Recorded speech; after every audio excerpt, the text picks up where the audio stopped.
winning. Both determined to take that final step.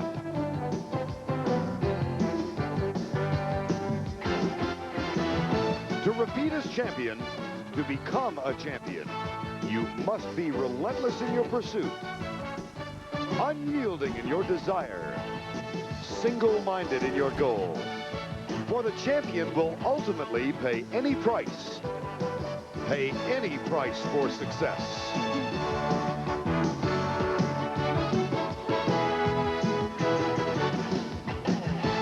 In Game 7, you can hold nothing back or save anything until later. For after today, there may not be a tomorrow.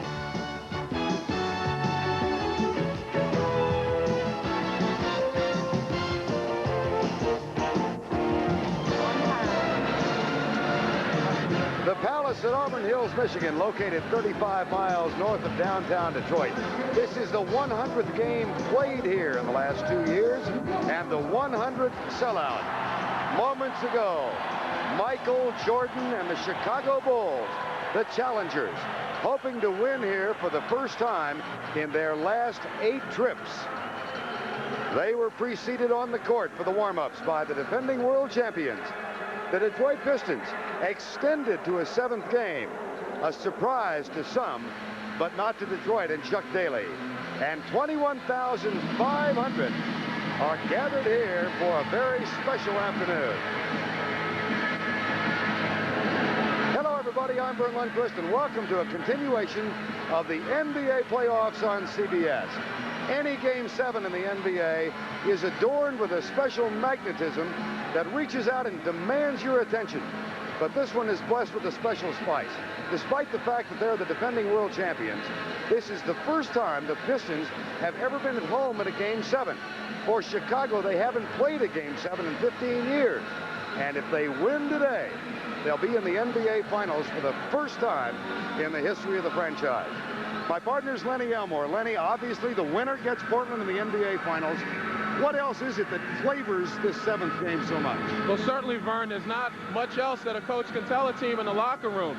The only thing is, it's back to fundamentals. These players must recognize that it's the things that got them to this point that's going to get them over the hurdle. And I'm talking about stingy defense, offensive rebounding, hustling. These are the things that are important. Also, I agree with what Phil Jackson told us yesterday.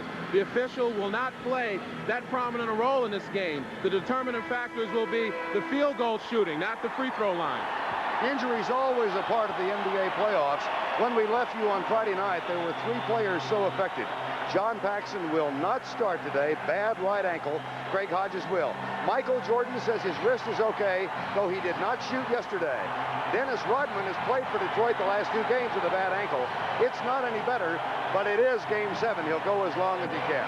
For more on Michael Jordan and the Bulls, let's check in now with Leslie Visser. Vern, I just spoke with Michael Jordan. He said his wrist is fine. He said nothing bothers you during a Game 7.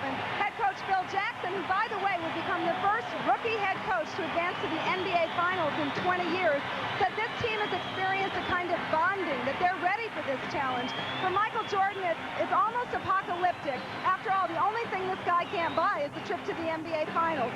He said simply, we've got to take advantage of this. The chance may never come again. For the Piston point of view, let's go to Pat O'Brien.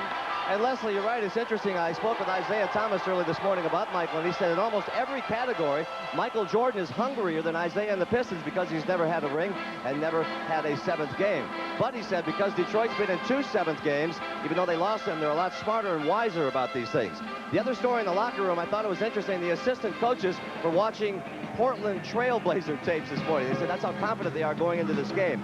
But in my opinion, the biggest story was, you know, all year they've tried to get rid of this bad boy image here in Detroit. Well, guess what, folks? They're bringing it back for Game 7. They said today, the spirit of the bad boys will be with the Detroit Pistons. It says, bad boys, you can't touch this. Well, guess what, folks? You can't beat this. This is a 7th game. Air Jordan has landed in Detroit, Michigan. But guess what? The bad boys are back in town. Strap yourselves in. CBS Sports. Who starts for John Paxson, Bill Cartwright at center, and the first-year head coach Phil Jackson of the Chicago Bulls. And for the defending world champions, the Detroit Pistons, Dennis Rodman and James Edwards. Joe Dumars, Isiah Thomas, Bill Lambier is the center. And the head coach in his 7th season, Chuck Daly. How nervous is he? Well, here, what Chuck Daly does to relax is about an hour before game time, he hosts his own local television show on our CBS affiliate here.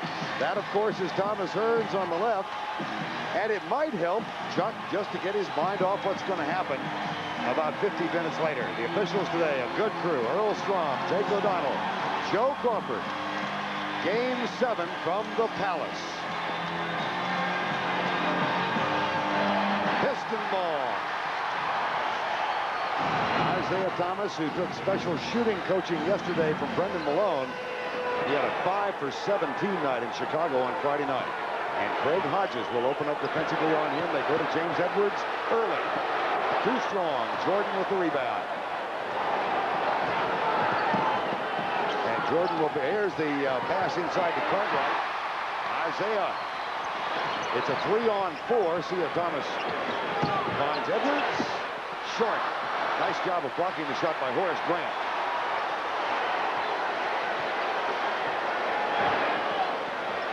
Joe Dumars, Scottie Pippen guards him. Now Jordan's back for Bill Lambier. Well, certainly it's Lambier and James Edwards that the Pistons want to get off to a good start. It's their inside play that's going to make it a lot easier for the 3 guards of Detroit, and Vinnie Johnson, Joe Dumars, and Isiah Thomas. Now they keep Hodges down on the right side. Pippen takes it over left and gets it into Bill Cartwright. Backs in on James Edwards, throws an elbow, and the foul will be called on James Edwards. His first, team first. And, of course, recognizing that the strength of the Pistons game relies on the inside game. The Bulls come down and they try to attack it as much as they can, occupy Edwards and Lambier. Bill Jackson said yesterday, conversation with us, that the Bulls might be able to win today with 95 points, but they won't win with 85.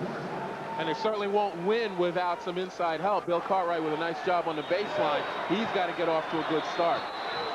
That ties it up at 2-2. Isiah Thomas comes out to get the pass from Dumars. Craig Hodges guards him. Thomas knifes in, too strong. Tip is good. Dennis Rodman gets 2, and it's a 4-2 Detroit lead. Now Jordan will probe the left side. Back it comes to Scottie Pippen. Hodges with 4 for 4 from 3-point range, breaking out of a big slump on Friday night in the win. He is a streak shooter, takes it right at Lambier, offensive foul. We're recognizing, Vern, what happened in Game 6. Isiah Thomas does a nice job of running at Craig Hodges. He's a streak shooter, but he likes to stand still on his jump shot. Can't put it on the floor very well, particularly going to his left, and we saw what happened. We played 2 minutes. It's a 4-2 Detroit lead.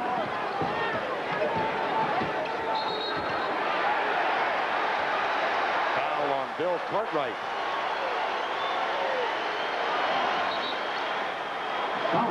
We take a look at this replay. James Edwards told me yesterday he was very concerned about the Bulls fronting him, but Cartwright decides to play behind him. James said he wasn't going to fight them in the post, but he used his body very well that time. Billy Cartwright cannot play James Edwards from behind. He's going to have to get a lot of help if he's going to play behind him. Now Dumars, Isiah Thomas, and this is that. Saw him yesterday for a half an hour after practice ended, taking coaching from Brendan Malone. Well, certainly in Game 6, you could see that he was having trouble getting set. He never got into his rhythm. And more importantly, he was very afraid of what was going on behind him. It took his focus off the shooting. So the problem was in his follow-through and pointing his finger at the basket. Here's Cartwright to Jordan off the pick. Jumper. No. Cartwright. Back to Pippen in the corner. Cartwright was open. Edwards comes over to get on him. Now Craig Hodges. Horace Grant. Too strong. Well, of course, both teams are tight. You can see it in the shooting, missing badly. But somewhere down the line, the emotion has to run off. And again, back to fundamental basketball. Dumars with an air ball. It's still 4-2, and we played 3 minutes and 5 seconds. Did you expect to see this kind of tightness? Well, certainly Game 7 always brings that out. But it has to wear off. Here's Dumars in transition. No. Scottie Pippen brings it up the other direction. Well, we talked about the dirty work, and it's the defense. Hodges no good. Long rebound, Isiah Thomas. Now the pace of the game picked up considerably. Dumars.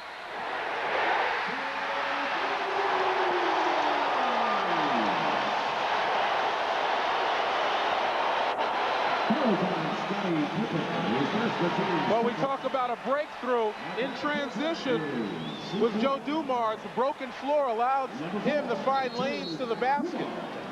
And that's what Detroit needs to kind of raise the emotion level. 22nd timeout has been called by Chicago. Phil Jackson gathers his troops around, gives us a chance, Lamb, to talk about what difference Craig Hodges' presence in the game means in the absence of John Paxson. Well, certainly they're going to have to, and I'm talking about the Bulls, they're going to have to find ways to get Michael Jordan open. The loss of Jim Paxson brings Michael Jordan to the point, the top of the floor. Then there's no weak side help for Pistons, so they can't double team him unless they go out to the middle of the floor. Then Jordan should be able to find some of his teammates. So it makes a world of difference offensively for him, Michael Jordan, because it opens up the floor. There's Craig Hodges, 7 of 9 from the field.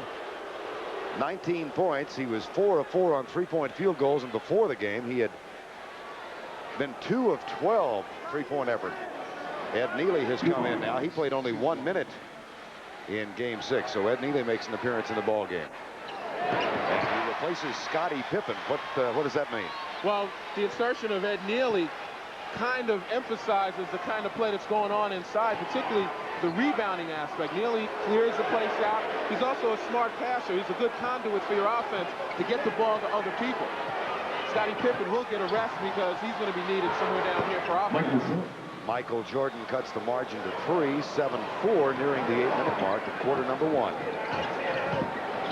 Back it comes to Lambier. 3, no. Hodges. Neely had gotten loose down at the other end, but the Bulls will slow it up. Michael Jordan. And it's a 7-6 ball game. Well, the Pistons are getting the shots that they want. They're moving the ball. A nice job on Lambier the last trip down, but they're going to have to find a way again to get to the basket. That's their game. Dumars drives by Jordan, puts up the underhand shot, and it goes right in the hands of James Edwards out to Craig Hodges. Lambier and Thomas hurry back. Hodges spots up for 3.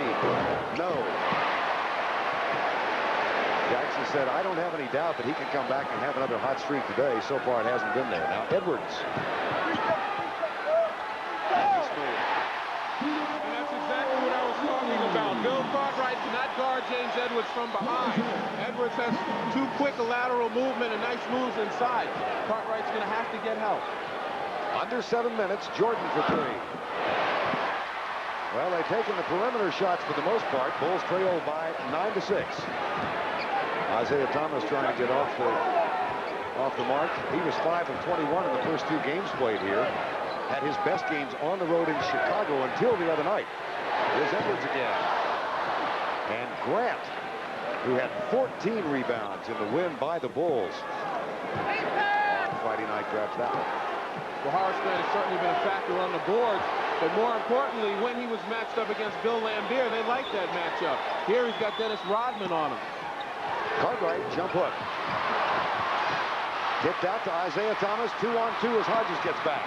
Thomas and Jordan. Offensive foul.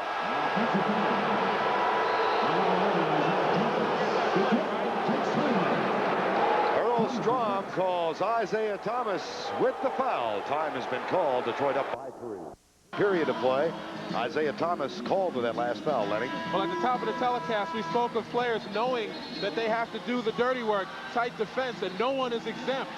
Michael Jordan, of all people, great defense inside. Good position. He was set, an excellent call. Isiah Thomas struggling. He wants to get to the basket because his jump shot's not working, but Michael Jordan beats him to the spot. Michael Jordan injured the outside of his right wrist near the on the little finger side when he put his wrist on Isiah Thomas's heel, falling down late in the game. He did not practice yesterday. but no swelling, and he's just fine. Now Hodges is the point this time. Jordan works the baseline. Hodges inside to Bill Cartwright. Kicks it back out to Craig Hodges. There's Hodges' first 2 of the game. And perfect pass outside in a standstill position. That's the way Craig Hodges likes to shoot.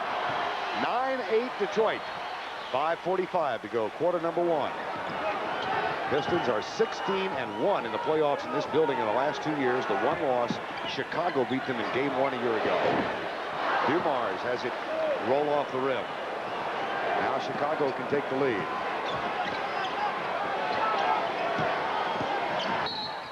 Horace Grant.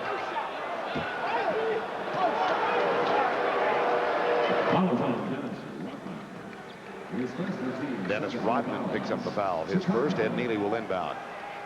The Pistons are giving up very easy post position inside. Rebound by Grant. That's another one.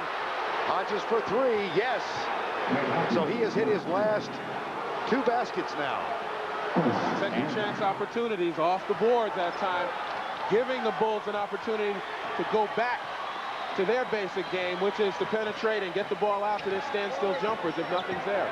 Chicago was 70% of its 3-pointers the other night. They're on a 9-2 run right now and have the lead. The triple team on Edwards brings the dish to Dumars and the foul on Ed Neely. Well, certainly the Bulls were aware that Bill Cartwright needs plenty of help. But on the other side of it, a great job by James Edwards to take the double and triple team, not to panic and find the open man. As we see here, with the nice pass inside, he turned and faced the baskets many times. Big guys inside who is double and triple, they stay with their back to the basket. They never see the cutters. Bill Dumars, the leading Piston scorer, 22 points per game. And of course, I think most of them remember the exemplary performance he had last year in the finals with a 27-point average and the MVP trophy. We're tied at 11, 4:40 remaining, first quarter. Portland Trail Blazers watching out west to see who their opponent will be in the NBA Finals. Pick and roll, Ed Neely tapped away by Dennis Rodman. Played the passing lane perfectly and draws the foul from Craig Hodges. What a nice play by the MVP Defensive Player of the Year. Well, you certainly can't say enough about Dennis Rodman. The strengths that he has are his anticipation abilities. Right there, he was still aware of where the ball was and got into the passing lane. Never took his eye off the ball and still maintained contact with his man. Rodman playing with that injured left ankle, injured in game 4. The game in which he had 20 points and 20 rebounds. Here's Dumars, nice pump fake, has to adjust the ball, and gets it to James Edwards, and the shot is not there. Now it's a little volleyball, and Edwards gets it.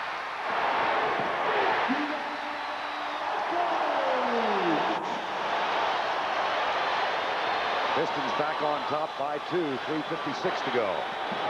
Jordan. Dumars. Bill Laimbeer with a grimace. Vast difference between this play and the play before. Dumars takes away the lane from Jordan. And what happens on the ensuing pass, as Dumars stays with Michael Jordan, is that Bill Laimbeer never beat his man to the ball. Now Phil Jackson's going to change the nature of his lineup. Brings Pippen back in. Craig Hodges goes out, so Ed Neely stays in, and Jordan will go to the point guard full time. Here's Cartwright. Nope. Laimbeer rebound. Finds Dumars. It's 3-on-2. Neely hustles back. Rodman loses the ball. That is the second Detroit turnover. Michael Jordan again figures prominently in the defense back against the break. Give and go, and the ball is kept, and the shot is made by Horace Grant.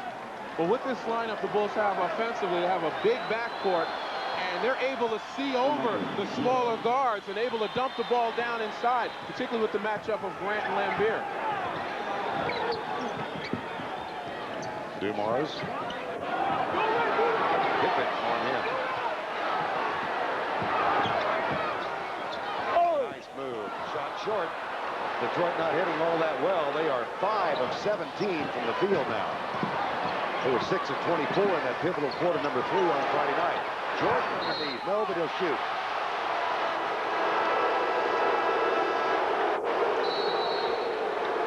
Second foul called on James Edwards. That's going to send Michael Jordan to the line. But first, a timeout has been called. Dallas where the score is tied just now in the huddle.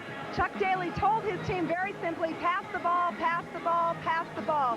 He also wants Vinnie Johnson to stay up on Michael Jordan, try to keep him on the perimeter. Let's go to Pat O'Brien. All right, Les, over here at the Chicago Bulls bench. Before the game, I was talking to Jordan and some of the guys, and what they didn't want to have happen today was Detroit to begin the game with a 14-2, 14-4 run. They're very happy over here right now, as you might imagine. Let's go back to Vern. I'll bet they are, Pat, because they've had the only run in the ball game, 9-2. Now, Microwave has come into the lineup. Jordan has been held to only 4 points. He was at 9 points at halftime of game 6, but he exploded for 18 points in that third quarter booster.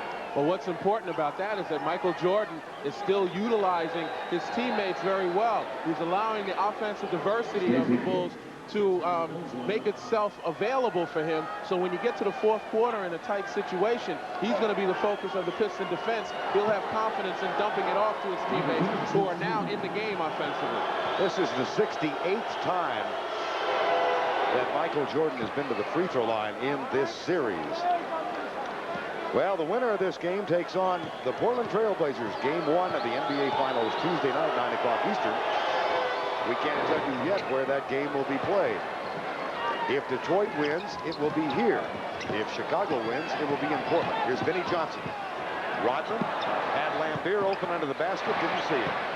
5 of 18 shooting the ball now for the Detroit Pistons. Neither team has shot that well throughout this series. It's been a defensively oriented series. And here's Neely on the terrific pass. And that's what I'm talking about. Michael Jordan, as the focus of the Pistons defense, now feels comfortable giving the ball up to his teammates because they've shown a willingness to take it to the basket. That'll be Detroit ball. Keep in mind that substitution that Phil Jackson made a while ago. He pulled Hodges out, Pippen back in, so a much taller lineup, and Ed Neely stayed in the lineup. So it's King, Pippen, Grant, Jordan, and Neely right now. Next for 3. Isiah Thomas is 0 for 3. Vinnie Johnson with a rebound. He was 0 for 10 in game 6. Johnson was. Trap on the baseline. Back it comes to Lambeer.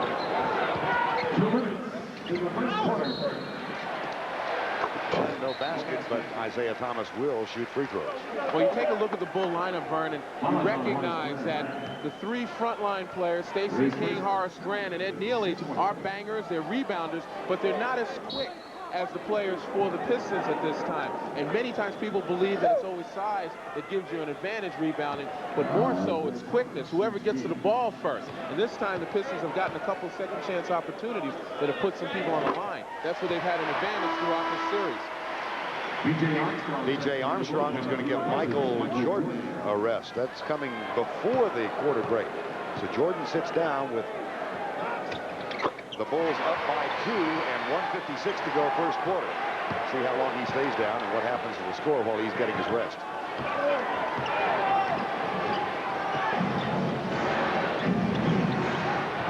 Pippen. Stacey King has come into the lineup for Chicago. Nice move by King. Too strong with the shot. Lambeer rebound. Detroit off to a very slow start from the field. 5 of 19. Here's Lambeer. 5 of 20. They're hitting 20% now. Well, they're not getting the shots that they want. The Pistons in a half-court set love to go inside, but the Bulls have sealed that off. 12 of those 20 shots from the perimeter. B.J. Armstrong, first-year man out of Iowa.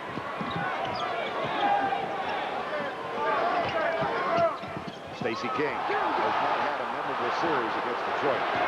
Armstrong, no, the tip too strong. Neely hustles for the rebound.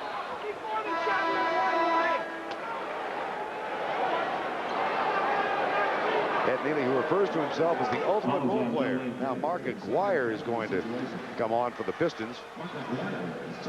Aguirre had an inconsequential game in game 6, but in game 5 he was terrific in the fourth quarter. Here's Neely. Well, what gives Neely his moniker and makes it fit is the fact that he's willing to lay his body on the line when you get underneath the basket. He takes a lot of punishment in there and dishes some out himself, but he's always going after the ball in relentless fashion, and that's one thing that the Bulls need because they have a lot of finesse players out there. Chicago up by 4, final minute, quarter number 1. Has this been more Chicago defense or Piston ineptitude? Well, the Pistons can't really utilize what's been given them, and that's the perimeter shot. The Bulls are sagging back, taking away the post-ups. 5 for 21 for Detroit. Not all that great for Chicago. They're now 7 of 19 themselves. Final 30 seconds of the first quarter. Both coaches were in agreement. Defensive intensity would tell the story of this game. Thomas.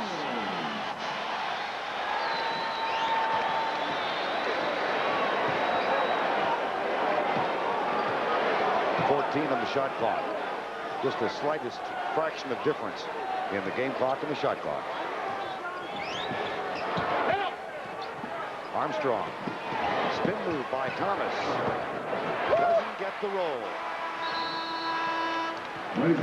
Well, it's a Piston pace, but Phil Jackson's still able to smile. His team has survived one, and they have the lead. That's the end of the first period. With our score, Chicago 19. The Detroit Pistons 17. William Bedford will be making an early appearance. Chuck Daly wants Isiah Thomas to get the ball to both Vinnie Johnson and Mark Aguirre, get them going early. Vern? All right, Leslie. William Bedford seldom used throughout the season and the playoffs. He did come in last weekend in Chicago, played a couple of minutes in Game 6, but has not played in 8 of the last 10 playoff games. He's in there now. So the Pistons have Vinnie Johnson, John Salley also in, Isiah Thomas and Mark Aguirre. They have, on a normal day, much deeper bench. Here's Jordan's shot that will not fall, and Detroit with a chance to tie. Isiah Thomas brings it up. B.J. Armstrong guards him. Michael Jordan will draw Vinnie Johnson. Ball kick, fresh 24.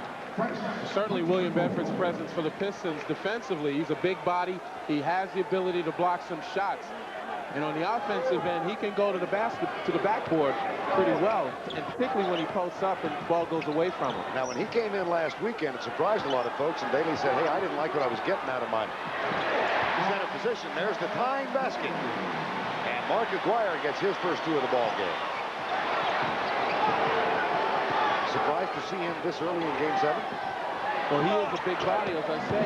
He will give Lambert and Edwards a rest, and that's primarily what he's in for, to spell them. Hopefully his team will stay within striking distance, or maybe bump up the lead a little bit. Horace Grant had that go-ahead basket. Now Johnson, Isiah Thomas. Thomas 1 of 4. They get to a 5. Well, you got the master and you got the rookie.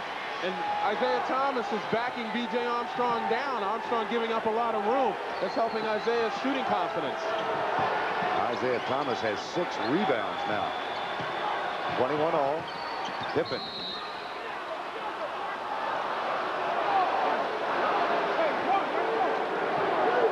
Mark Aguirre is called away from the ball. That's his first. Armstrong, Grant, Pippen, Michael Jordan, who rested the final 156 of the first quarter. Michael Jordan. He's got 8 points now. Well, the Bulls are doing a nice job. Vinnie Johnson was told to stick with Michael Jordan, and they're bumping him off nicely with picks. That's the first on B.J. Armstrong. And vocal instructions coming from the bench in the form of Phil Jackson.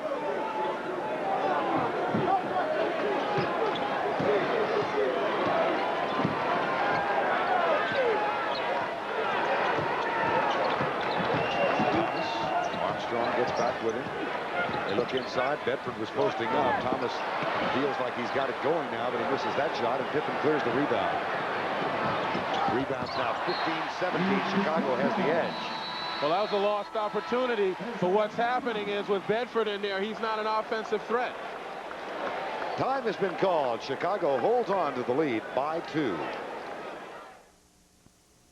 About Isiah Thomas establishing his confidence on offense. The outside shots hadn't been falling too much, but here he backs down B.J. Thomas to get in a position where he has nice range. These are the things that kick up the other things that kick up his shooting confidence. And here we see them practicing yesterday. Brendan Malone, the assistant coach there, working with Isiah Thomas.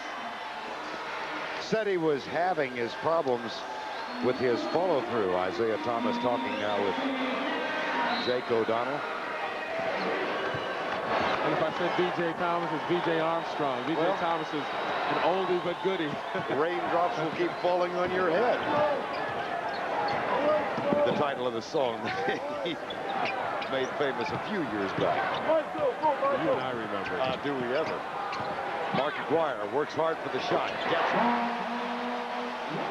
Absolutely, he worked hard. Falling away. Didn't really get a good eye at the basket. The Bulls defense is active. 9:20 to go, first half. Michael Jordan pump fake. Sent Johnson flying, rejected by John Salley. Battle for the loose ball. They're still fighting, and Chicago will get it after Salley touched it. We talked about hard work, and Aguirre really can't get into the basket the way he wants. Consequently, he has the bump and fade away. He can make some of those shots, but the Bulls can live with that. They have to be happy with their defense. Michael Jordan looks inside for Stacey King. Over to B.J. Armstrong. Grant with yet one more rebound and a foul on William Bedford. And they are quickly separated. Well, we talked about Bedford earlier. His presence provides a big body in there, but really, on offense, he was a liability. Guys were able to leave him and double team the guards. And defensively here, he wasn't quick enough to keep Horace Grant off the boards. Consequently, you've got a Dennis Rodman coming back in. William Bedford's job is done. Edwards and Lambert stay on the bench. Rodman back in. Horace Grant will shoot free throws.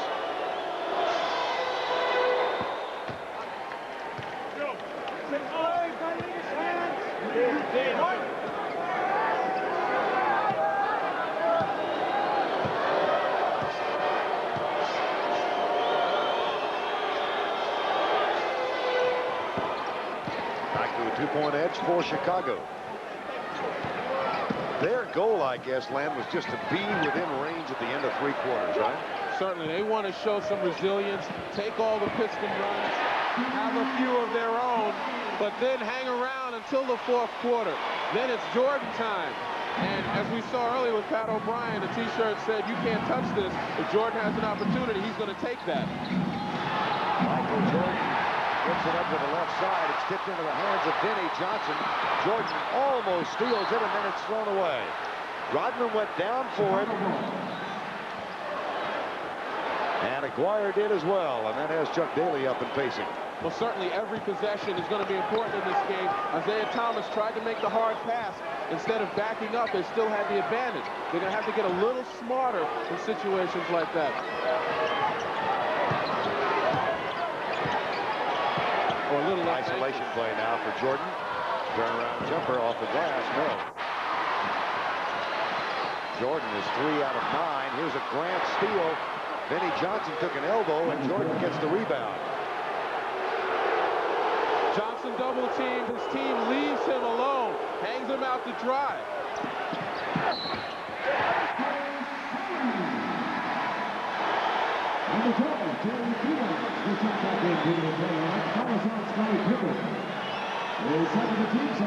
Here we see the double teams with Horace Grant leaving his man. John Salley runs out of the picture. Michael Jordan, with his anticipation of Johnson turning his back, gets it to Grant, and Vinnie holds his eye. And yes, he was struck. He was hit strictly in the eye. Okay. As you told me a couple of weeks ago, you were a man of letters. Yeah, but you get excited in these games. I know. You want to get the correct tense. That's a replay. But you know what I meant. I do. And neither one of us is tense, so we're just fine. 7:40 to go, first half. 28-27 Pistons on top after Salley's three-point play. Set the lineups now. This is Isiah Thomas guarding B.J. Armstrong. Craig Hodges back in the lineup. Jordan will go to small forward. Cartwright. No call. Blocked by Isiah Thomas. Here's Dumars.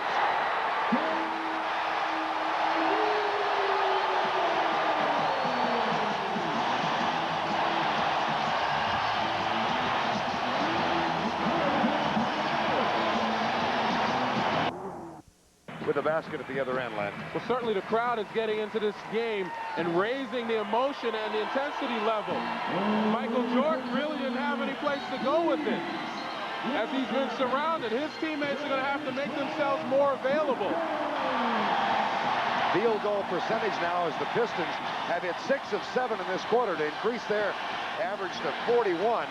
Chicago still a rather anemic 32%. That was a big block by Isiah Thomas, and Joe Dumars got the basket at the other end. Interesting how some speculate that this is becoming more and more a team led by Joe Dumars rather than Isiah Thomas. Isiah now 29 years old and in his 9th year. Michael Jordan, no question about who leads that team. That pass almost thrown away, and Mark Aguirre. Whoa, Aguirre did not touch it. O'Donnell and Strom, and the call is overruled by Earl Strom. Seniority has its rights. And certainly Earl may have been in the better position, but he's not afraid to make his presence known. Jake O'Donnell had initially said Chicago ball. Strom said no, Aguirre touched it. Earl Strom, who will retire at the conclusion of this season. Under 7 minutes to go, first half. Long shot by Armstrong. Isiah Thomas. John Salley. Trap on Jordan. Foul on Isiah Thomas. Well, certainly this was Phil Jackson's greatest fear, that the crowd would get into the game, that the Pistons would take off on a spurt that would push them away from the Bulls. And it has all the makings of one of those Pistons runs where they are playing excellent defense, turning the Bulls over, and getting the shots that are going to raise this crowd, the dunks and the high acrobatic types of things. 6.5 to go before halftime. Pippen, Jordan, Hodges, Grant, and Cartwright on the floor now for Chicago. There's the pick from Cartwright, but a good switch by Aguirre. Back it goes to Pippen for 3. No. Well, they hit 7 of 10 the other night. They've got only 1 today from 3-point range. At the other end, Isiah Thomas.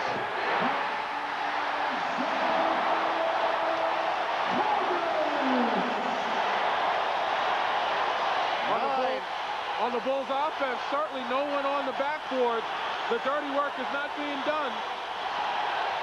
Cartwright blocked by Salley. A 9-0 run by Detroit. 11. Timeout, Chicago. Pat, just moments ago before the break, the end of an 11-0 run by the Detroit Pistons. Mark Aguirre. But while that was going on, Joe Dumars has a groin pull, and Mike Abdenauer stretching him out, trying to get him fit to get back in the game, and Dumars is back on the court. That took place during the timeout. Well, these two teams are going in opposite directions in this second quarter. The Pistons 9 of 12 now. Chicago 3 of 11.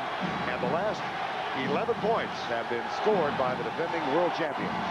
Well, Phil Jackson found it difficult to get anything done with his young people, B.J. Armstrong and Stacey King. He's got his starting lineup back out here to try to develop some team cohesiveness, try to execute a lot better. Mentioned those Hodges, Jordan, Cartwright, Pippen, and Grant for Chicago. It's Rodman, Thomas, Aguirre, Salley, and Dumars for Detroit. 3 of 12 now. Here's Pippen adjusting his shot and getting it over Salley. And that was a great offensive rebound and tip by Craig Hodges, who stuck his nose in there to get that shot for Scott Pippen. Mark Aguirre from Isiah Thomas. 9 years ago, the number 1 and 2 draft choices in the NBA. Aguirre, of course, taken by Dallas. There's Salley stripped to the ball. It'll be Detroit's ball. Phil Jackson trying to survive the first serious Detroit run of the game, 11-0. And certainly he has the chance to really orchestrate his defense since it's in front of his bench. Dumars tipped. Jordan has it. Dumars hurries from behind, and Jordan will slow it down. Isiah Thomas guarding him now. Aguirre looking around for his man. It's Ferris Grant underneath. Here's Pippen. Aguirre comes out. A lot of moves, and then passes it back to Cartwright. Hodges, no. Isiah Thomas with another rebound. He's got 7. Aguirre.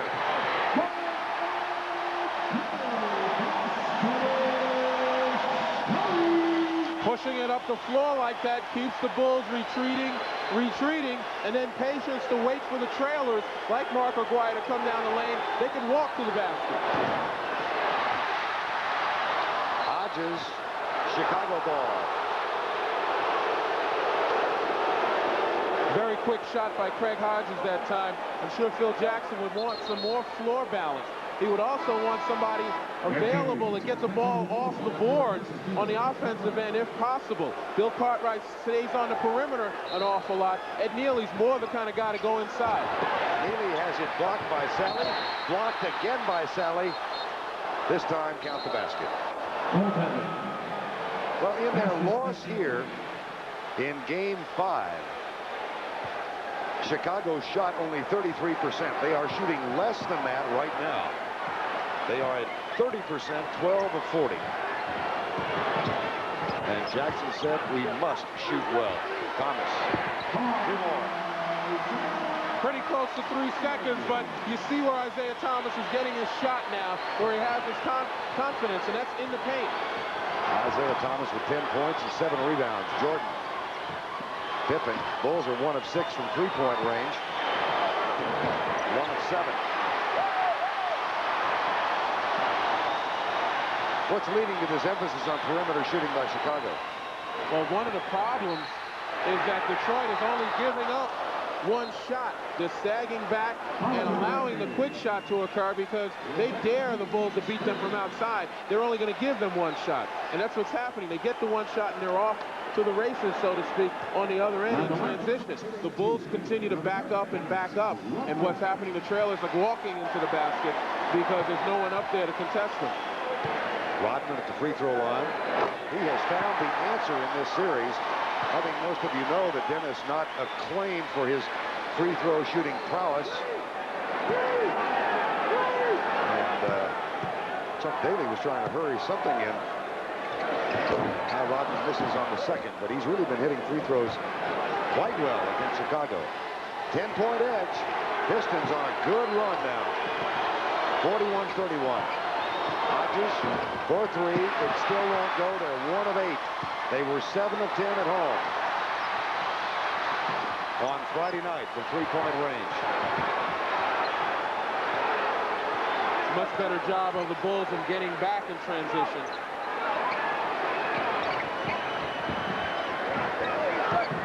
Aguirre. Loose ball, Aguirre again.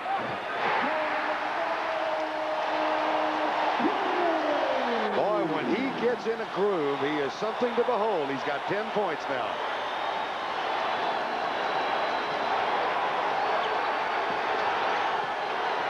It is thought by most that Detroit has the stronger bench of the two. That was not the case on Friday night. It certainly is proving to be this afternoon. Bulls can't buy a basket. That includes Michael Jordan. Well, certainly both coaches told us yesterday that they expect a different character to arise here. Someone who has to step up their game just a bit in order to take their team over the hump, and that person might be Mark Aguirre right now. He is for Detroit. Aguirre, 5 of 6. Acquired last year from Dallas in the trade for Adrian Dantley, the much discussed trade.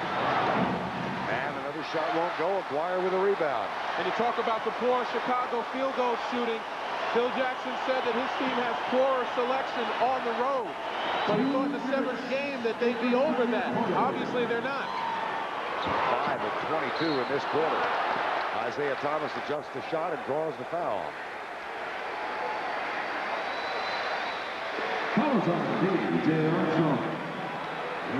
Armstrong with his 2nd foul. Well, John Salley's 3-point play early in this quarter gave the Pistons the lead at 28-27. And they're on an 18-4 run right now. Isiah Thomas with another opportunity. A lot of that has to do with the Detroit defense in forcing the perimeter shot. The Bulls not able to connect are still taking the quick shot. And Pistons are coming off with the rebound and taking off, and the Bulls haven't got too many people back to defend. Lead is 13. They need some floor balance when they take the shot. Been a disastrous quarter for the Chicago Bulls. A marvelous 10 minutes thus far for Detroit. Jordan, short. Rodman with the rebound. And it's everyone on that Bulls team who's taking quick shots and not able to put it down. Michael Jordan now 4 of 12 from the field. McGuire is 5 of 6. Back to Dumars.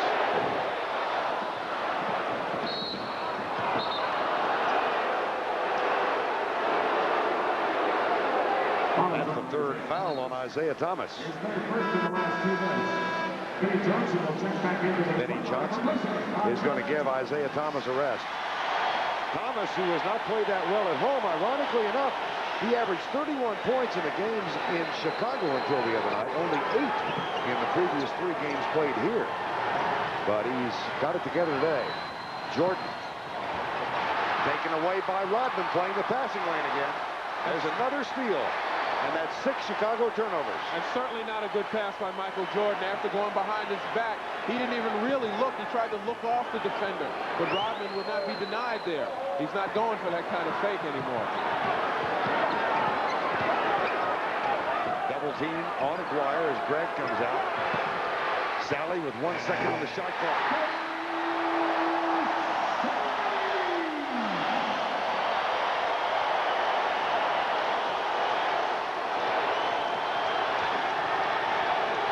Clock at 16. 21,500 on their feet to bring this game to a halftime.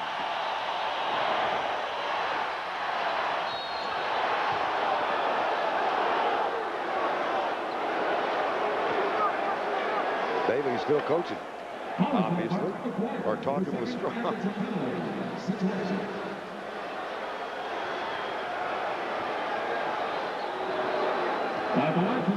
Will Perdue goes to the free throw line. Winner of this game, of course, gets the Portland Trail Blazers, the NBA Finals on CBS. It begins Tuesday night. Portland. And there is Rick Edelman, the 43-year-old head coach of the Trail Blazers, whose team ousted Phoenix 4 games to 2. They were one of the teams that won on the road this year, but not many have. They defeated Phoenix in Phoenix to win that series 4 games to 2. Detroit up now 46-32 with 4.9 seconds to go. This has really been a marvelous effort by Detroit in this second quarter. Well, certainly it's been an emotionally charged type of effort to get a few turnovers and convert them. The crowd gets in the game, and it's thwarted any attempts that the Bulls may have tried to make on their offensive end. They've been taking quick shots. They haven't really covered the boards very well, haven't gotten good floor balance to try to offset the Detroit transition game. Now, what's going to happen here is they hope to get these 2 free throws, make the stop with the 4.9 seconds left, go into the locker room and regroup. They have to recognize now that they have to slow the pace down and maybe execute a little bit better offensively. Will Perdue back at the line, gets the free throw. Now the final 5 seconds. Got it, Rodman.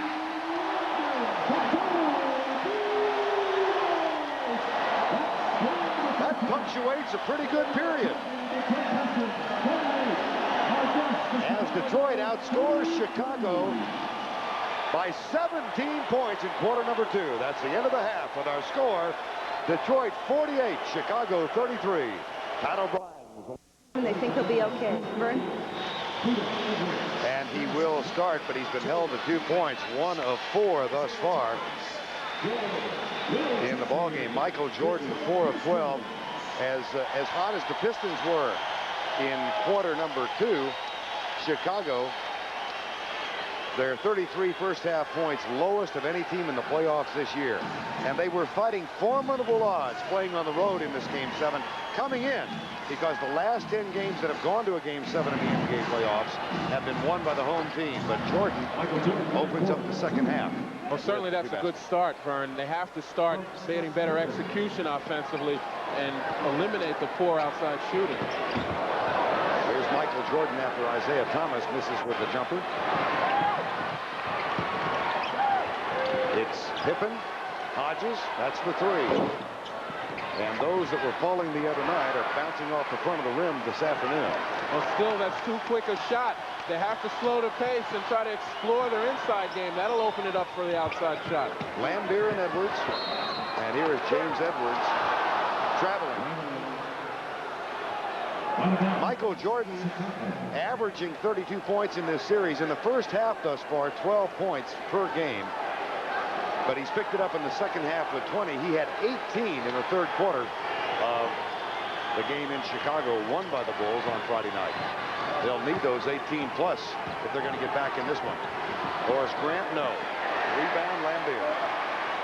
Well, the intent was what I mentioned, that they have to start exploring inside, moving the ball, and try to see if their big people can get positions, but they have to connect with the shot.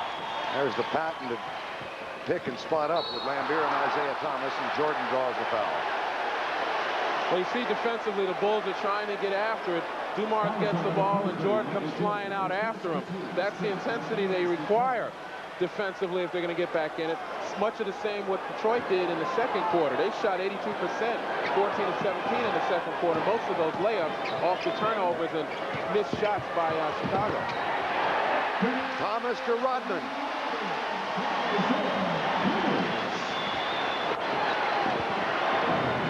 And it's back to a 15-point margin. Jordan kicks it out to Hodges. Taken away by Isiah Thomas.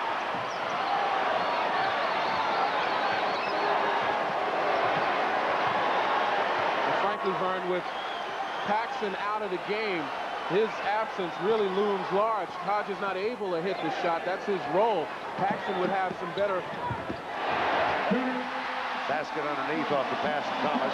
He'd have some better luck, I believe, in handling the ball, freeing Michael Jordan up to use the whole floor rather than having to bring the ball up court and start the offense. Just to complete that thought on home court advantage, the last team to win a Game 7 on the road, the 76ers in 1982. Here's Hodges, who is now 1 of 8. 1 of 8 from three-point range. He was 4 of 4 the other night. Well, he's a streak shooter, as Phil Jackson said, but he's in a bad streak right now. Isiah Thomas. Timeout, Chicago. Chuck Daly likes what he's seen in the first part of the second half.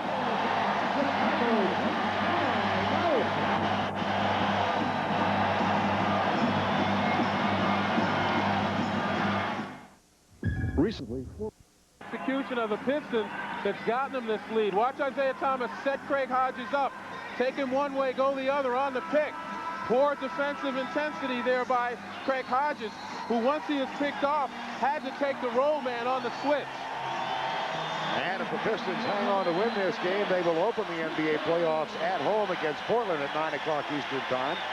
If Chicago makes a marvelous comeback and wins the game, then the series would open in Portland on Tuesday night. The Trailblazers are ready. They have scheduled a departure in their private plane 2 hours after the conclusion of this game if Detroit wins. They'll be in here tonight around 1 o'clock Eastern time. The Trailblazers and the Pistons, two of the NBA teams that do fly chartered aircraft. Here's Michael Jordan from the baseline. And when we talked about getting Michael Jordan at different parts of the floor to utilize his attack from those areas, you need someone who's going to be able to start the play. Craig Hodges' job is to do that. Isiah Thomas back to Lambier. Right now, let's check in with Pat O'Brien. Pat?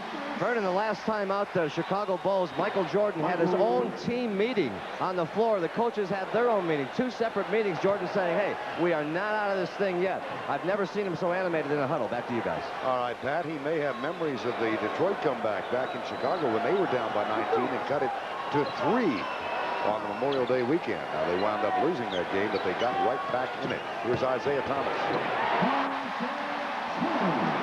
And if they're going to get back in it, it's on the defensive side of the floor. But the Pistons have the feeling right now they've generated an outside game.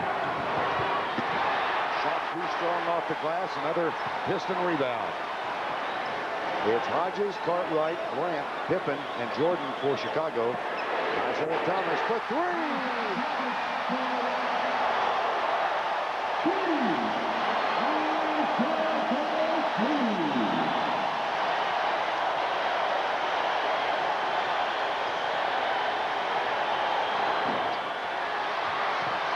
Pippen chases down the long rebound.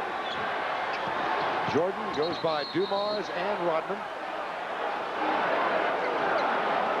Dennis Rodman got him with a knee in the thigh.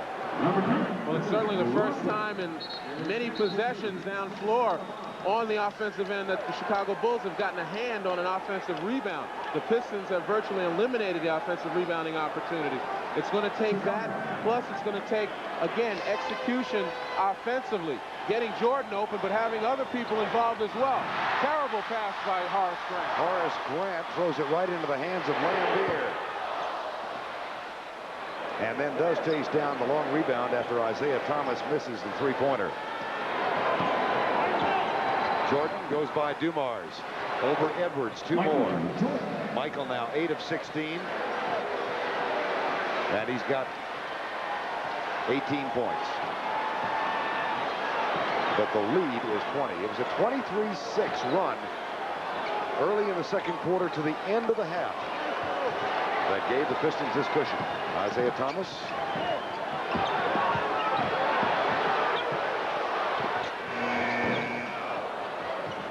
Buzzer went off, but the shot was released before the 24-second clock.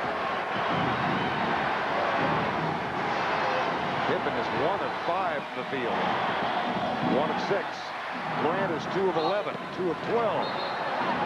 And the putback is good. The shots just will not fall for Chicago. But they're not giving up. You see them again scraping the boards. That time, better floor balance. 2-3 guys on the offensive boards. They need that. Otherwise, the Pistons come off with the quick, after the quick shot with the rebound, and they're off to the races again in transition. But when you send 3, 4, 5 guys to the board, you're leaving yourself wide open for a layup. Horace Grant shoots 2.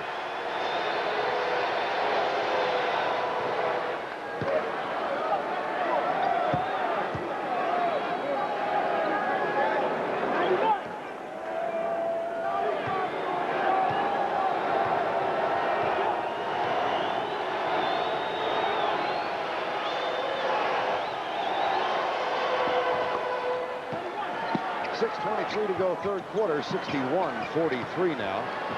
Rodman finds Lambier, goes at Cartwright, and Bill Cartwright will draw the foul, and that'll send Bill Lambier to the line for a rare time. Well, the Pistons do a great job of recognizing the full court pressure. They've had trouble with it in the past during this series, but now they're getting the ball within one pass to someone, a great ball handler in the middle, who can now get past that first wave of defenders and find those 3-on-1, 3-on-2 situations.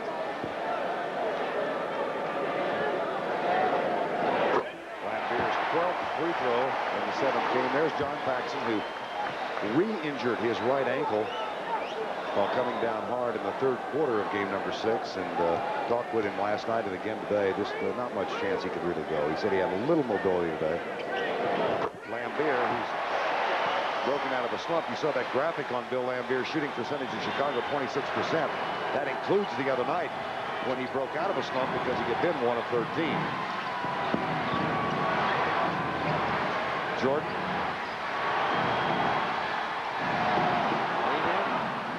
Nice soft bounce. Well, the Piston pressure did what it wanted to, throw the Bulls out of their rhythm. Edwards misses at the other end. But he gets the rebound, and that's what's killing the Bulls right now.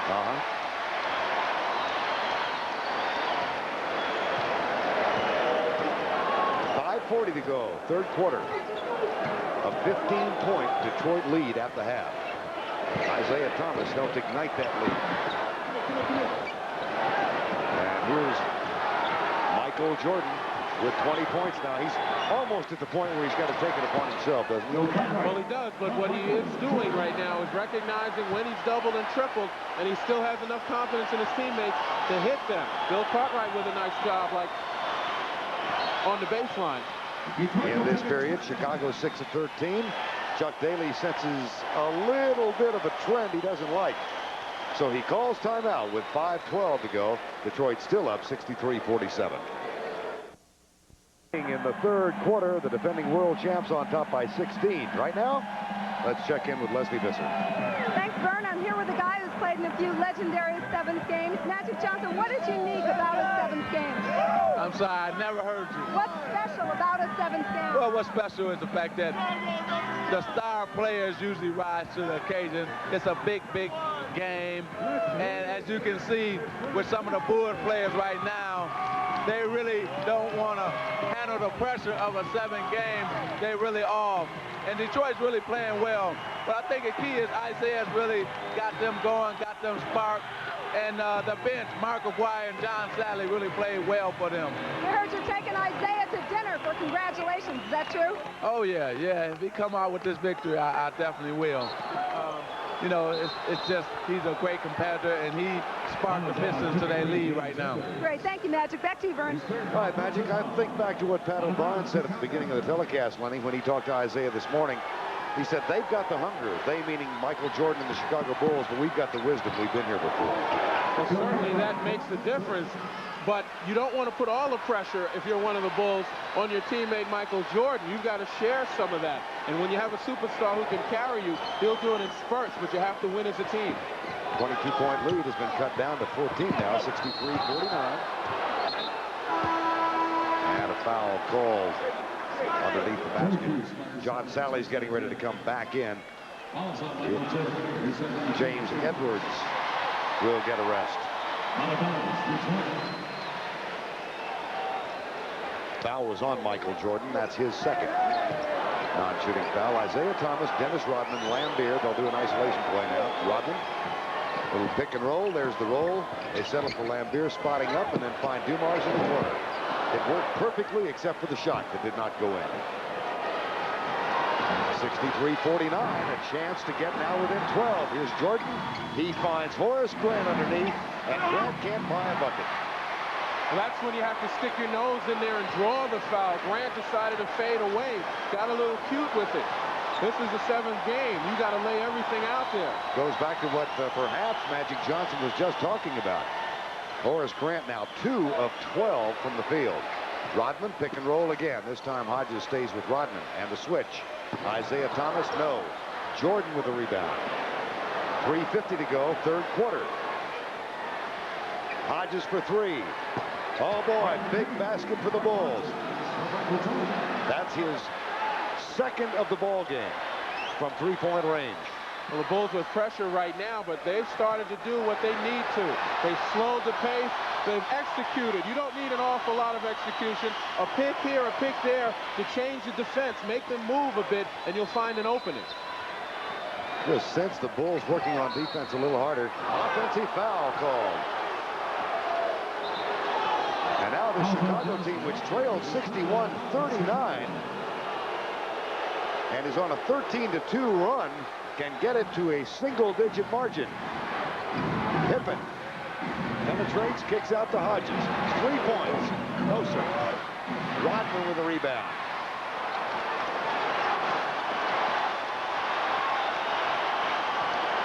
Well, Chuck Daly sensed it a moment ago. The crowd's getting restless now.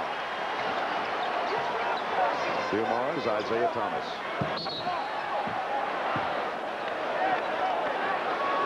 Lambier is fouled by Craig Hodges.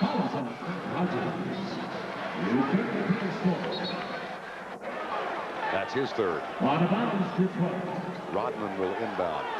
15-point halftime margin. The winner gets Portland. The NBA Finals begin Tuesday night on CBS at 9 o'clock Eastern Time. Trailblazers with a wonderful season. They tied Detroit for the 2nd best regular season record in the league. Dumars. Look at the defensive job Jordan's doing. Look at him go to the baseline, but there is a foul.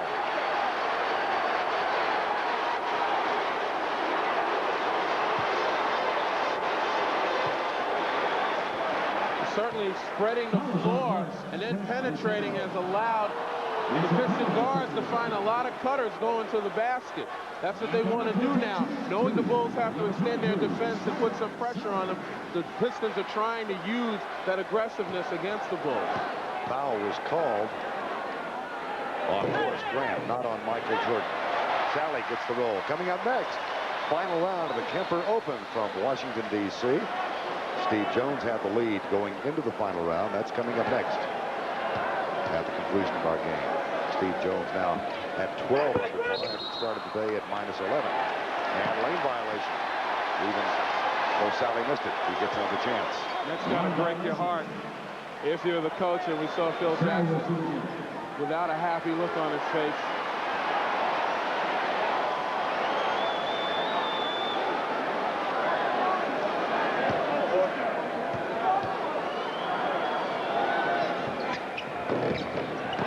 Again. 64-52. Chuck Daly's time to have a broken heart. Michael Jordan, 20 points in the ball game. Scottie Pippen. 9 on the shot clock. Dennis Rodman shadows Pippen on the baseline. The ball almost stolen. Hodges is going to have to throw this one up. He does. That almost went in. Cartwright with the follow, rejected by John Salley. Here's Thomas at the other end. Blocked by Hodges. Foul on Hodges. Well, when the Bulls look back on this game, and in the event that they lose, there are certain points of it that they can certainly say that they gave the effort. Craig Hodges had saved that ball and allowed Bill Cartwright with that opportunity. Then he hustles back and makes a pretty good play. He gets a piece of Isiah Thomas's arm. But you need those kinds of plays, and you hope that that kind of effort instills a desire in your teammates to present that same kind of effort. Stacey King replaces Craig Hodges, who has to sit down now with his 4th foul of the ball game. Isiah Thomas, 1 of 2. The lead is back to 13. It was at 22 early in this half. The lead was 15. Detroit at halftime. Michael Jordan, Joe Dumars. Stripped by Dumars and Salley, and a foul call. You can almost understand the crowd. You certainly can't play defense any better than Joe Dumars played at that particular point. 100 consecutive sellout crowd. They've only played 100 games in the Palace at Auburn Hills, where the defending world champions are playing their first 7th game of the series in the NBA playoffs at home. Michael Jordan gets the first free throw. And the Pistons are up 65-53 right now. Winner gets Portland in the NBA Finals. Vern Lundquist, Len Elmore, Leslie Visser, and Pat O'Brien here. Salley will inbound. Here's the trap.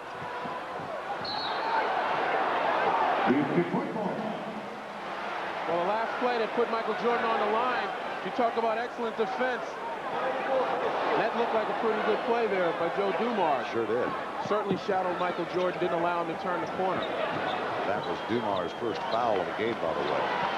1:38 remaining.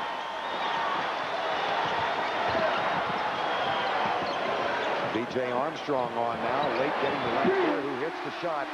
And they have the mismatch down on the baseline. And what the Pistons are doing is they're exploring and then backing out once the Bulls start rotating defensively and finding the mismatches. Inside, Stacey King will shoot a couple after the pass from Michael Jordan. John Salley with the foul.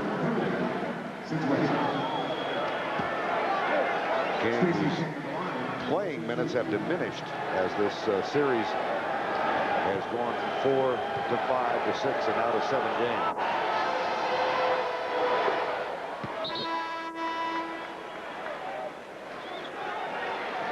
Well, Michael Jordan at the top is able to survey the court completely. And he's almost as valuable passing as he is scoring. Those are the types of things that the great point guards like Magic Johnson, Kevin Johnson, John Stockton, they see those things. Michael Jordan has the ability to see that from any part of the floor as well. Jordan thinks about a three, but Vinnie Johnson comes out. Johnson on the court now for Detroit. Underneath, there's the thing he sees right there. Perfect example. Well, working at the top, again, makes the teams defensively, like the Pistons, focus on Michael Jordan, but they don't have help side. So there are little holes, little seams in the type of defense that they play. Again, the Bulls go to the trapping defense. Back to Vinnie Johnson. 0 for 10 the other night. Doesn't get that shot to fall. He's struggling right now. Loose ball. Kicked way down at the other end. You got to get down on the floor for those balls. You're going to get a backache bending over. This is the 7th game of a series. Again, Michael Jordan from another angle on the penetration and the dish, and you see how much attention he draws when he's out at the top of the floor. There's no help side to stand and cover two guys. Final 41 seconds, quarter number 3. The Pistons were up by 22 at 61-39. The Bulls have cut that margin to 10. Edwards dunks the ball.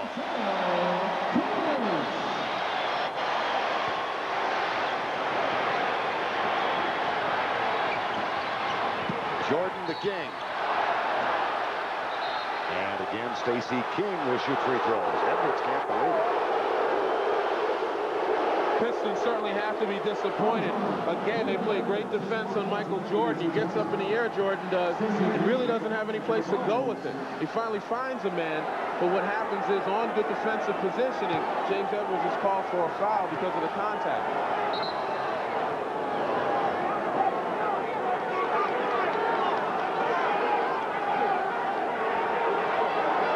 Coaches eye each other and eye the court. Mark Aguirre had a big first half,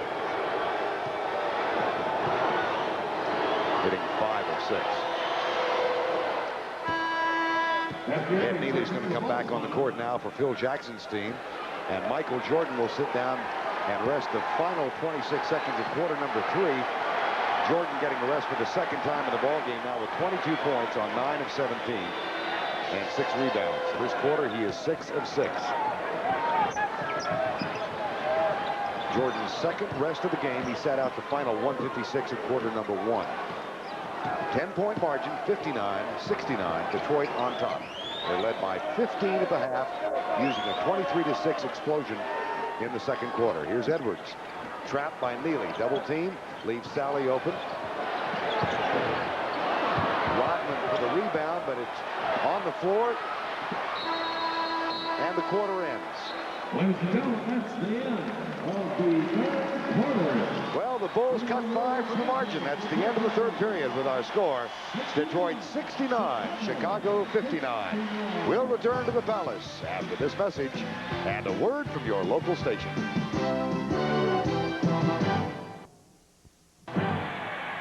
The Palace at Auburn Hills. Home court of the Detroit Pistons, where 21,000 watch Isiah Thomas and applaud. But we've spoken enough about Jordan's ability to see the floor. This man is not to be left out. Amazing with the type of pressure B.J. Armstrong places on him. He's still able to look up court and find the open man running at about full speed. That's something for a lot of young people to keep an eye on. Isiah Thomas is continually looking up court, even though he's handling the ball. 19 points for Isiah Thomas. Here's Aguirre, who's come in the fourth quarter, and Mark Aguirre now has 12 points off the bench. Gets the feed from Vinnie Johnson, who's also on the floor. Well, the Pistons have seen that pressure enough during this series to be able to break it in that fashion. Salley, Aguirre, Rodman, Thomas, and Johnson. So the 6, 7, and 8 men are on the court now for the Detroit Pistons. One of the better benches in the league. 16 fast break points now for Detroit. Michael Jordan is back in. He rested a total of 26 seconds. There's a steal by Scottie Pippen. Not that many turnovers in the ball game. Michael Jordan, no. Rodman gets the rebound. Aguirre. King and Aguirre.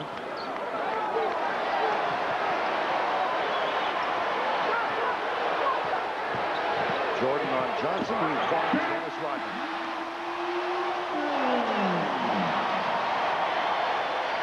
Total lack of communication by the Bulls inside. 2 men running at the ball handler, leaving Rodman alone underneath. Got to minimize those mistakes.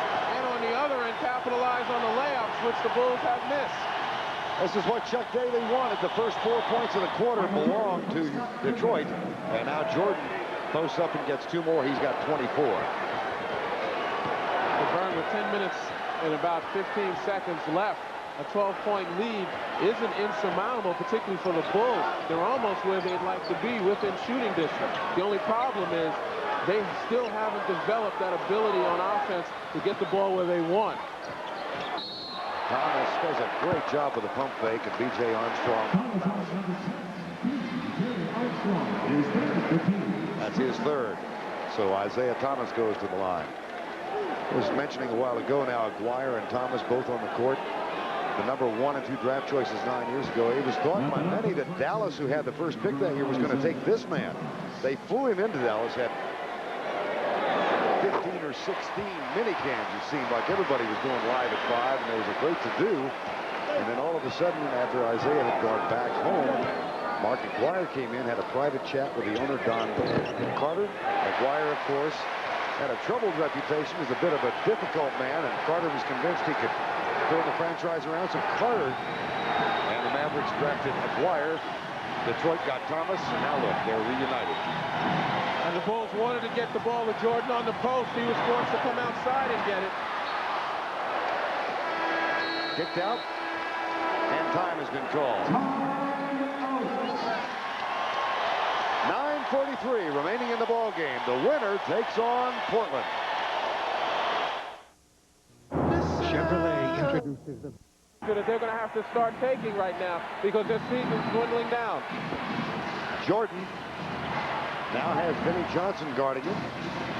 B.J. Armstrong, nope. Loose ball, John Salley.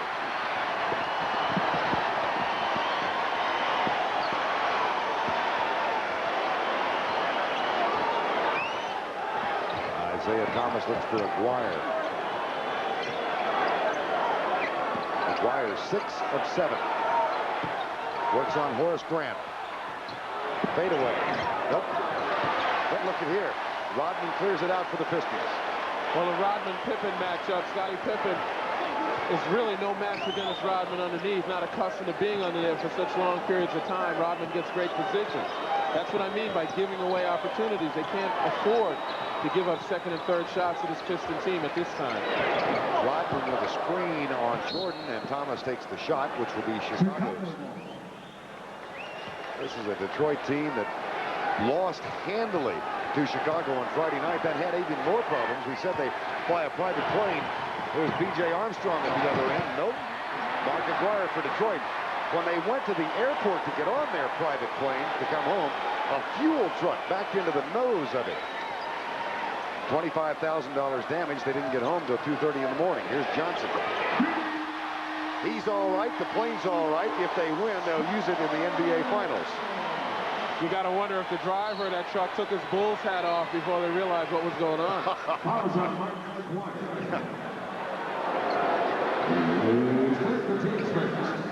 Bill Jackson's team led by 2 at the end of 1. Low-scoring game, 19-17 then. But a 23-6 explosion ignited in part by that man, Mark Aguirre, who had 10.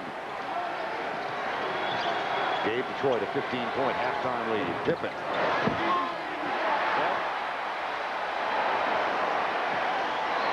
Chicago now hitting 22 of 72, 31% for the game, as befitting the defensive effort by perhaps the best defensive team in the league. There's a ball stripped at the other end.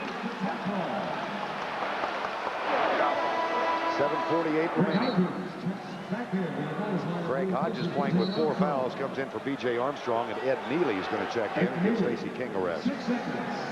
6 seconds on the shot clock.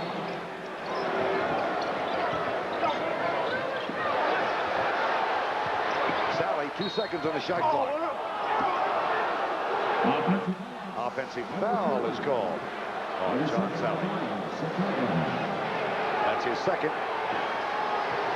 Well, the Pistons are certainly leaving openings right now. Another great pass from Jordan to Neely. And foul before the shot, I think. Yep, before the shot.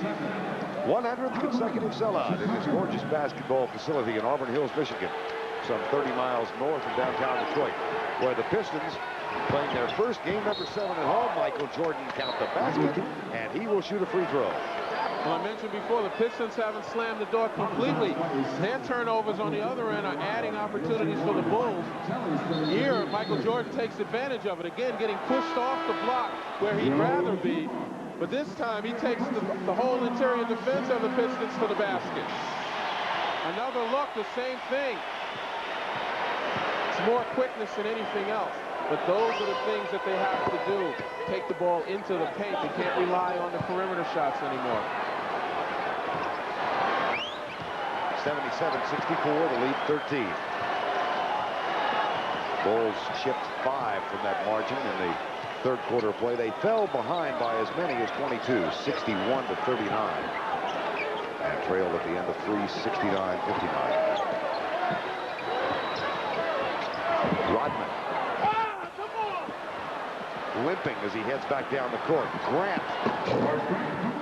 Horace Grant gets his third basket from the field in the ball game. And it's an 11-point margin with 6:50 to go. Johnson, Salley, Rodman, who's limping, Dumars, and Chuck Daly wants to talk about it. 6:46 to go in Game 7, the Eastern Conference Finals from Auburn Hills. Pistons up by 11. Average 45 in the second round, dropped to 27 as the Pistons put the Bulls out. In 89, 40 in the first round against Cleveland, 36 he averaged against New York, and then in the Eastern Conference Finals, the average dropped to 30. And this year, Michael Jordan averaged 37 in the first round against Milwaukee, 36 against Philadelphia in round number 2. And in this series, his average has dropped to 32 points per game. So there are reasons why they are acknowledged as the best. The Jordan report, he has been fouled 6 times today. They have made contact with him 26. He's been picked 5 times, knocked down 3, has had to change directions 8, and we'll see if he can go 12 rounds. Well, certainly that's taken a lot out of him, but I guarantee you that his teammates are going to jump on his back. He'll see the ball down court every single time when they're on offense, unless there's an easy layup. 77-66, Vinnie Johnson, Mark Aguirre. Here's Johnson spinning. Dumars. Joe Dumars has had a very quiet offensive game today. And that's where Michael Jordan's fatigue may show. Joe Dumars now going to the offensive boards. That's one place where Michael Jordan would like to rest a little bit. Pippen and Aguirre battling for position. Aguirre gets it. Grant comes in the double team. The kick pass to Rodman off the glass and good. Pistons doing a nice job of working their offense. They're executing the way they have to down the stretch to keep this lead. Jordan fakes left, goes right to the baseline, misses the shot. Hodges saves it. Pippen spots up for 3, passes on the shot, and comes inside. Grant with the putback. Another offensive rebound. Neely back to Jordan with a fresh 24. You're looking at a team right now fighting for their lives, and they're scratching and clawing. Michael Jordan with 27. He's hitting 50%, 11 of 22. They just, the Bulls, that is, have not been able to get the margin difference into single digits. Johnson, near air ball. Rodman pleading the case that the ball was off Neely, and he pleaded well. Well, how about the argumentative powers of Dennis Rodman? Actually, knowing the officials to whom he was making the argument, he just made a mistake and pointed in the wrong direction, because those are arguments that you don't win with Earl Strom. Rodman playing with that bad left ankle. 5:13 to go in the ball game. Thomas, Lambier. And he'll shoot another.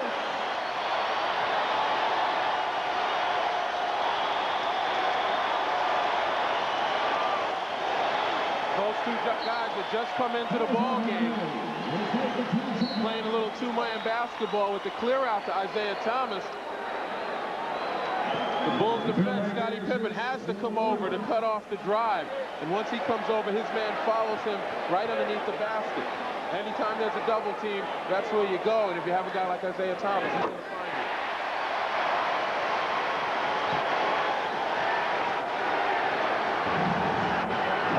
to go. Lead back to 14. Dumars and Jordan. More magic from Michael. And the lead is 12. Phil Jackson's calling his team up, asking him to pressure. Isiah Thomas with 7 assists to go with 7 rebounds and 21 points. Has the ball now. Jordan out on him. Thomas drives left and Jordan strips the ball. But Salley gets it back and puts it in. Again, it's the dirty work. No one getting on the floor for the loose ball. Detroit wants it more at this point. Neely. Pippen passes inside. Lambier knocks it away. 4:10 to go. That has them on their feet everywhere except the Bulls bench.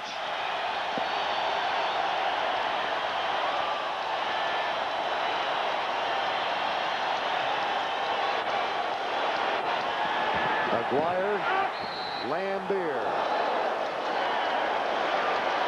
Dennis Rodman working on that ankle behind the Piston bench. Phil Jackson completing his first year as the head coach of the Chicago Bulls. His team trails 3:52 to go in the ball game, and the lead is 14.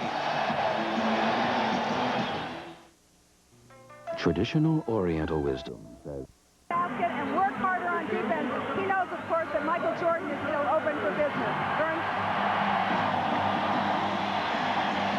The Pistons have never won a Game 7, but this is the first time they've had one at home. They lost 2 years ago on the road and 3 years ago on the road. Many of you might recall that thunderous collision of heads between Adrian Dantley and Vinnie Johnson that cost them one potential series. Here's Lambier.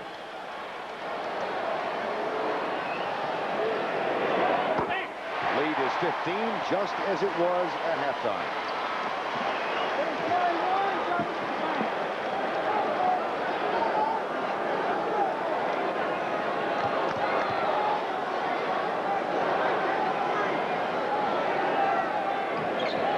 Got them both. The lead at 16. Armstrong, Grant, Michael Jordan, Scottie Pippen, and Craig Hodges for the Bulls. Chuck Daly counters with Mark Aguirre, Isiah Thomas, Joe Dumars, Lambier, and John Salley. Isolation play for Jordan. And Isiah Thomas ties him up.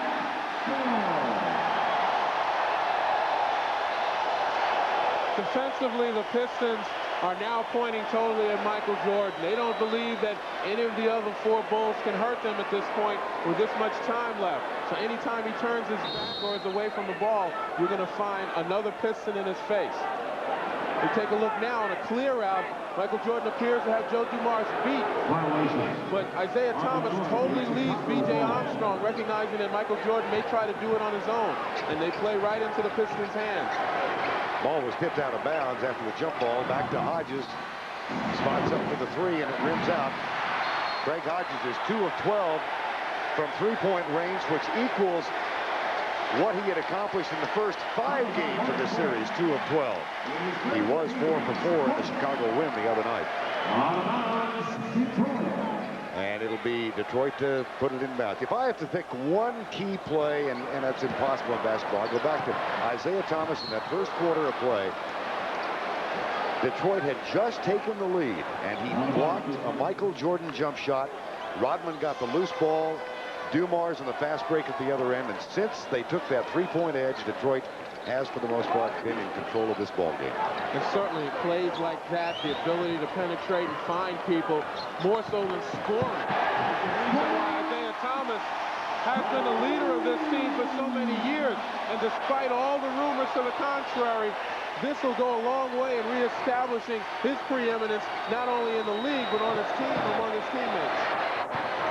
Jordan traces it down and tries to find Scottie Pippen, who had left. Here's Isiah. The plays of the Bulls right now are plays of desperation. You know, they have already sensed this slipping away, and guys are trying to do more than they're capable of doing, and that includes Michael Jordan.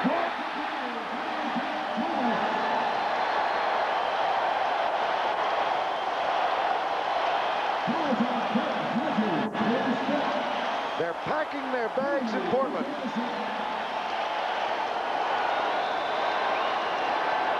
The lead is 20, and Mark Aguirre is back at the line.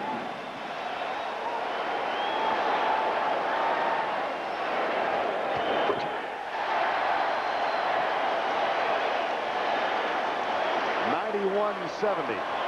I'll go back to what Phil Jackson said yesterday. We've got to get 95 at least to win. Anything below that, we got no chance. Aguirre with a rebound. Aguirre with 9 rebounds and 15 points off the bench. Big effort. Joining his high school friend from Chicago, Isiah Thomas, on that assist, and Magic Johnson is here to appreciate all this.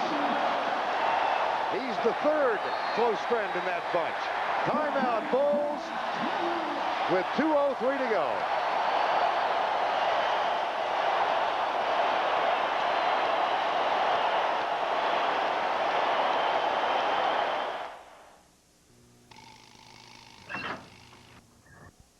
About nonverbal communication. Watch Isaiah's eyes as he licks his lips in anticipation, telling John Salley it's time for you to take off in the backdoor situation.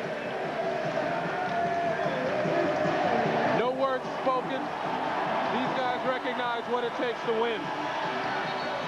Over the course of the year, the two teams, Detroit and Portland, have met 2 times. They've split the season series. Check that next line. Detroit has lost 20 straight games at Portland, and that list goes all the way back to 1974.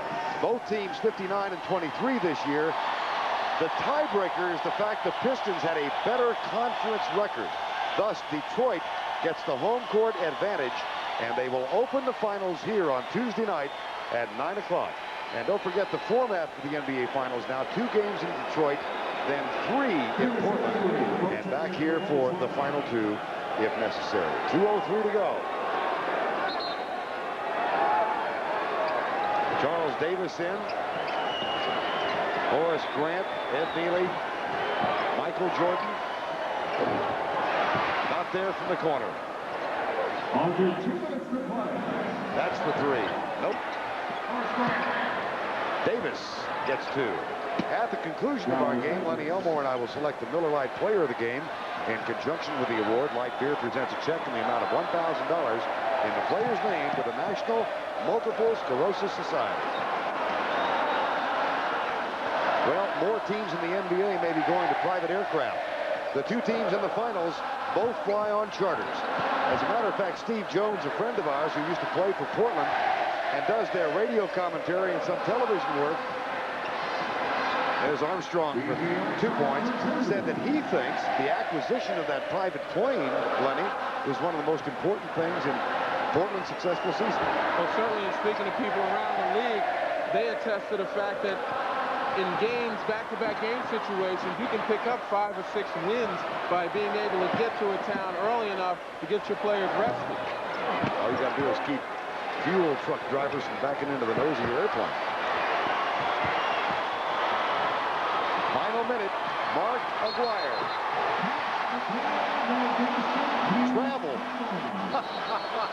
Earl Strom tagged him with a travel while he was looking back at Michael Jordan. Lambeer out. Thomas out.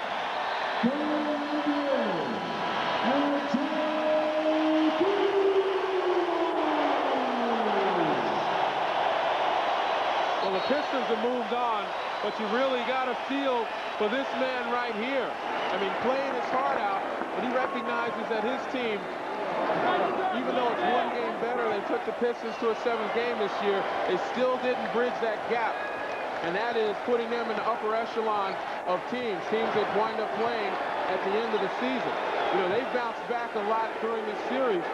Usually the Pistons have you down, they grab you by the throat. But this time, in this game, the Pistons didn't let go, and the Bulls just couldn't wriggle out of it. With the shot clock down to 1, Mark Aguirre brings it back outside. Well, Phil Jackson said yes, this will be considered a successful season for the Bulls. They went 1 game farther.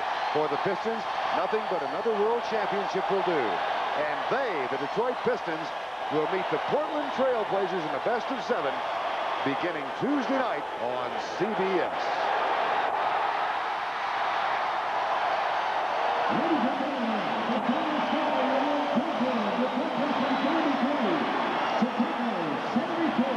This stifling Detroit Piston defense holds the Chicago Bulls to 28 of 90, 31%. But Michael Jordan had 31, and he's with Pat O'Brien. Right. Vern, Michael Jordan here in the midst of the celebration. What are you saying to the other players, Mike? All you can do is wish them good luck. I mean, you know, we fought hard. You know, they were the better team. We went to a 7-game series. What more can we ask for? You know, we want to be where they are, but we still got to wait our turn. We're still trying to improve our team. They were the better team, and they played better today. What's your emotion now, Michael? Sadness, frustration? You know, sadly, I'm disappointed, you know, because I wanted to go further. But I got to accept the season that we played. We had a good season. We got this far. We got to look forward to next season. That's the only thing we can do. Gave it a hell of a run. Thank you. Vern? Indeed he did.